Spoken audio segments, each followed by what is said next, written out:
મહાનગરપાલિકા smart city તરફ આગળ વધી રહી છે, તો બીજી બાજુ આ દ્રશ્યો સામે આવ્યા છે।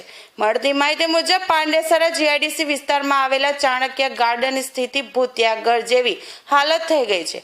સ્વાસ્થ્ય માટે ઉપયોગી ગાર્ડન હવે માત્ર ગેરકાયદેસર પ્રવૃત્તિઓ માટે રહી ગયું હોય તેવું લાગી રહ્યું છે। આશરે 2008માં ખુલ્લો મુકાયેલો આ ગાર્ડન હવે માત્ર ચોરો માટે આવકનો માર્ગ બની ગયો હોય એવો દ્રશ્ય પણ દેખાયા હતા। ગાર્ડનનું ગેટ હોય કે અંદર રમતગમતના સાધનો ત્યાંથી ગાયબ થઈ ગયા છે। પાઇપ કપાયેલી હાલતમાં જોવા મળી છે।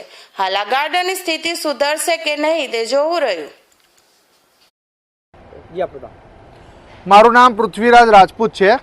પૃથ્વીરાજભાઈ, કયું ગાર્ડન છે અને એની હાલત કેવી છે અને કેવી રીતે દેખાઈ રહી છે?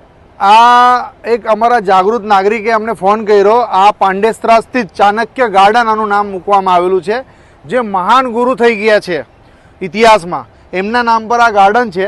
સુરત મ્યુનિસિપલ કોર્પોરેશનનું વાર્ષિક બજેટ 10,000 કરોડ હોય, પણ તમે આ ગાર્ડનની હાલત ને આની સ્થિતિ, આના બાગ બગીચા, આના રમકડાઓ તમે જોઈ શકો છો કેવી પરિસ્થિતિ છે। એસએમસીનું આટલું મોટું ટેન્ડર પાછું તો ગાર્ડનની સ્થિતિ જોવા જઈએ તો અહીંયા કઈ થતું, તો આનામાં શું થતું હશે? તમે જોઈ શકો છો, મને લાગે છે ખાલી એસએમસીના ટેન્ડર કાગળ પૂરતા સ્થગિત હોય છે અને કાગળ પૂરતા જ કામ થતા હોય છે। અહીંયા ગ્રાઉન્ડ પર તમે જો આ આખું એસએમસીનું ગાર્ડન ખંડર બની ગયું છે।